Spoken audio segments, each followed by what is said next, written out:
ಹಳೆ ವೈರಿ ಹೊಸ ರಣಭೇರಿ. ಹಳೆ ವೈರಿ 1 ವರ್ಷ 2 ವರ್ಷ 3 ವರ್ಷದ್ದಲ್ಲ, ಇದು ಆಲ್ಮೋಸ್ಟ್ ಆಲ್ 40 ವರ್ಷ, 38-40 ವರ್ಷ ಈ ವೈರತ್ವ ಶುರು ಆಗಿತ್ತು. ಬಟ್ ಅವಾಗವಾಗ ಜೊಡೆತ್ತುಗಳು ಆಗ್ತಾರೆ, ಅವಾಗ ಬದ್ಧ ವೈರಿಗಳು ಆಗ್ತಾರೆ. ಚುನಾವಣೆ ಬಂದಂಥ ಸಂದರ್ಭದಲ್ಲಿ ಆಗುವಂಥ ಮಾತುಗಳು, ನಡ್ಕೊಳ್ಳುವಂಥ ರೀತಿ, ಇದು ಯಾವ ಶತ್ರುಗೂ ಬೇಡ ಅನ್ನೋ ರೀತಿಯಲ್ಲಿರುತ್ತೆ. ಬಟ್ ಅದೆಲ್ಲ ಮುಗಿದ್ಮೇಲೆ ಮತ್ತೆ ಗೆಳೆತನನೇ ಚೆನ್ನಾಗಿರುತ್ತೆ. ರಾಜಕೀಯನೇ ಹಾಗೆ ಅಲ್ವಾ? ಸೊ ಈ ಹಳೆ ವೈರಿ ಹೊಸ ರಣಬೇರಿ ಈ ಬಾರಿ ಹೇಗಿದೆ ಅನ್ನುವಂಥದ್ದನ್ನ ನೋಡೋಣ. ಯಾರ್ಯಾರು ಎಲ್ಲೆಲ್ಲಿ ಹೇಗೆ ಅಂತ ಹೇಳಿ. ಒಬ್ಬರ ಜೊತೆಗೆ ವೈರತ್ವ ಇದ್ರು ಓಕೆ, ಇಡೀ ಕುಟುಂಬದ ಜೊತೆಗೆ ವೈರತ್ವ ಇದೆಯಲ್ಲ ಈಗ, ಅದು ಇಂಟ್ರೆಸ್ಟಿಂಗ್ ಆಗಿರೋದು. ಸೊ JDS ಇವತ್ತು ಬಹಳ ಇಂಪಾರ್ಟೆಂಟ್ ರೋಲ್ ಅನ್ನ ಇವತ್ತಿನ ಡಿಬೇಟ್ ನಲ್ಲಿ ತೆಗೆದುಕೊಳ್ತಾರೆ, ಯಾಕಂದ್ರೆ ಇರೋದೇ ಅಲ್ಲಿ ಫೈಟು. ಸೊ ರಾಜ್ಯ ರಾಜಕೀಯದಲ್ಲಿ 2 ಕುಟುಂಬದ್ದು ಹಳೆ ದುಶ್ಮನಿ ಪುನಃ ಓಪನ್ ಆದಂತಿದೆ. ಹಳೆ ದುಶ್ಮನಿಯ ಹೊಸ ಚಾಪ್ಟರ್. ಲೋಕ ಅಖಾಡದಲ್ಲಿ ಮತ್ತೆ ಕುಮಾರಸ್ವಾಮಿ ವರ್ಸಸ್ DK ಫೈಟ್ ಜೋರಾಗ್ತಾ ಇದೆ. ಕುಮಾರಸ್ವಾಮಿ DK ಸುರೇಶ್ ಏಕವಚನದಲ್ಲೇ ಸ್ಟ್ರೇಟ್ ಹಿಟ್ ಅನ್ನ ಕೊಟ್ಟಿದ್ದಾರೆ. ಕಲ್ಲು ಕಸ ಡಬ್ಬ ರೀಲು ಮಾತಲ್ಲೇ ಬಹಿರಂಗ ಬಡಿದಾಟ ಮಾಡ್ತಾ ಇದ್ದಾರೆ. 2 ಕುಟುಂಬದ್ದು ಕೂಡ ಹಳೆ ದುಶ್ಮನಿ ಅಂತಂದ್ರೆ ಕುಟುಂಬದ ದುಶ್ಮನಿಗಳು ಆ ರೀತಿ ಅಲ್ಲ, ಇದು ರಾಜಕೀಯದ್ದು ಮಾತ್ರ. ಕುಟುಂಬದ ದುಶ್ಮನಿ ಅನ್ನೋದು ಬೇರೆ ಬೇರೆ ಬರ್ತವೆ, ಬೇರೆ ಬೇರೆ ಅರ್ಥದಲ್ಲಿ ಹೋಗುತ್ತೆ. ಹಂಗಿಲ್ಲ, ಇದು ಓನ್ಲಿ ರಾಜಕೀಯಕ್ಕೆ ಮಾತ್ರ ಸೀಮಿತ, ರಾಜಕೀಯವಾಗಿ ಫೈಟ್ ಮಾಡೋ ವಿಚಾರದಲ್ಲಿ ಮಾತ್ರ ಸೀಮಿತ ಇರುತ್ತೆ. ಅದೇ ಕುಟುಂಬವನ್ನ ಎಳೆದು ತರ್ತಾರೆ, ಇದರಲ್ಲಿ ಅಷ್ಟೇ ಡಿಫರೆನ್ಸ್ ಇರೋದಷ್ಟೇ.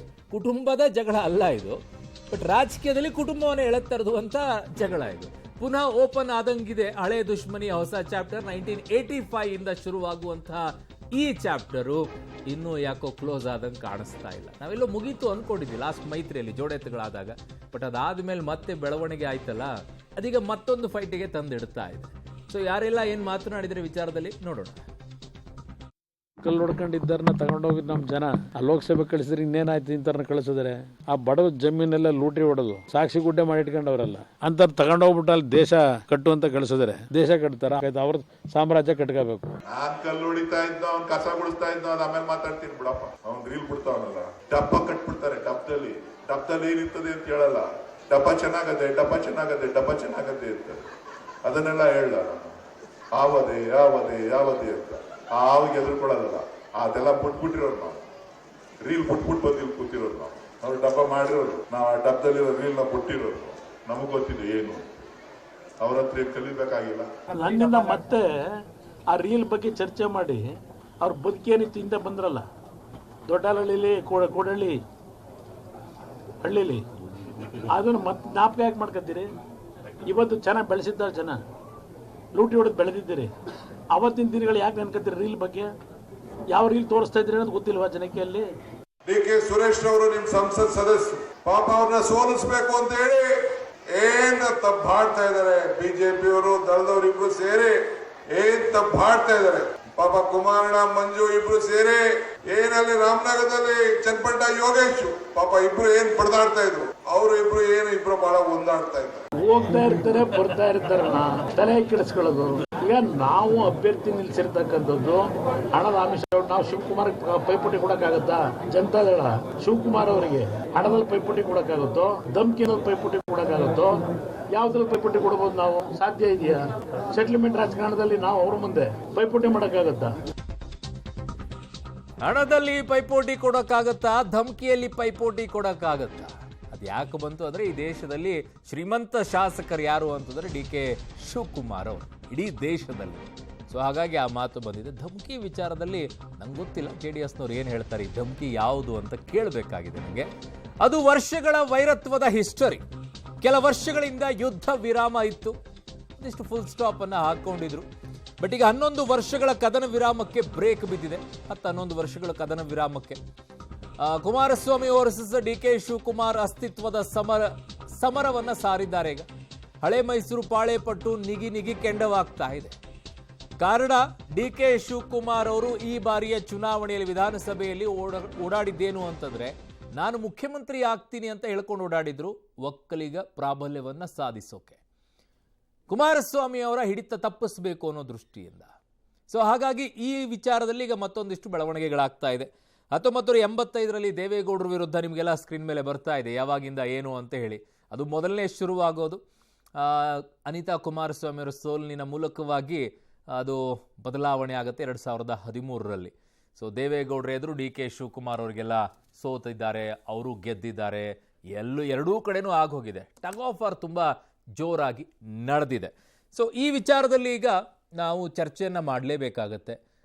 ಇದು ಹೇಗೆ ನಡೆಯುತ್ತೆ, ಯಾವ ರೀತಿಯಾಗಿ ನಡೆಯುತ್ತೆ ಅಂತ ಹೇಳಿ, ಕುಟುಂಬದ ಫೈಟು.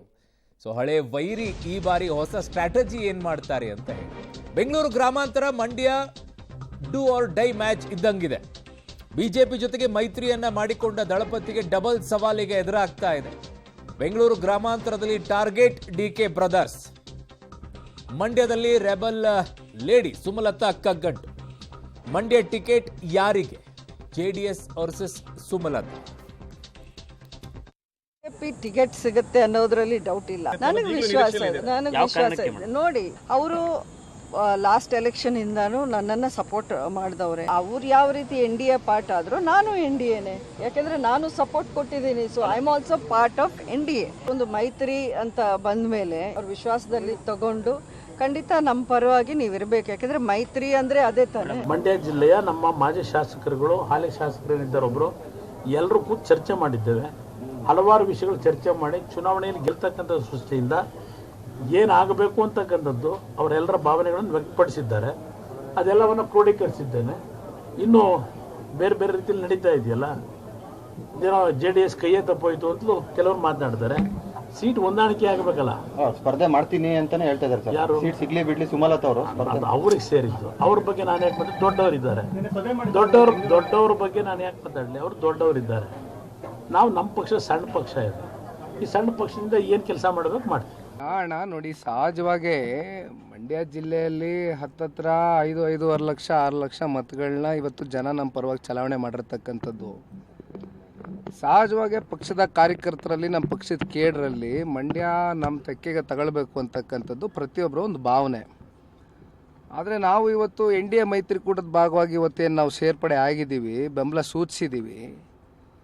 ಇವತ್ತು ಎಲ್ಲೋ ಒಂದು ಕಡೆ ಕೇಂದ್ರದ ನಾಯಕರು, ರಾಷ್ಟ್ರೀಯ ನಾಯಕರುಗಳು ಯಾವ ರೀತಿ ನಮಗೆ ತೀರ್ಮಾನ ತಗೊಳ್ತಕ್ಕಂಥದ್ದಕ್ಕೆ ಸೂಚನೆ ಕೊಡ್ತಾರೆ, ಆ ರೀತಿ ನಾವು ಗೌರವ ಕೊಟ್ಟು ತೀರ್ಮಾನ ತಗೊಳ್ಬೇಕಾಗ್ತದೆ. ಗೌರವ ಕೊಟ್ಟು ತೀರ್ಮಾನವನ್ನು ತೆಗೆದುಕೊಳ್ತಾರೆ. ಓಕೆ, ತೆಗೆದುಕೊಳ್ಳಿ.